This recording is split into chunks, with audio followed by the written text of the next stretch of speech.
So my name's Stuart Woodman and I run Woodman's Wild Ale, which is a microbrewery specialising in farmhouse and wild beers.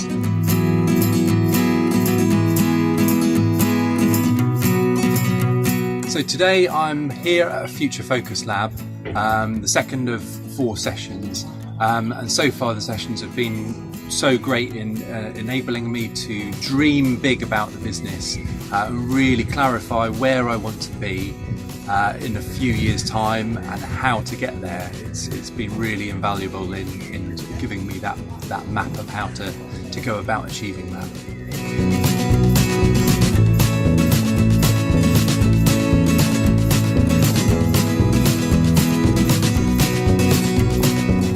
So I was recently featured on BBC Two's Back to the Land with Kate Humble, which has been a really amazing experience. Lots of really positive feedback from it, and that has just amazed me at the response to that programme and how that has had my business perceived.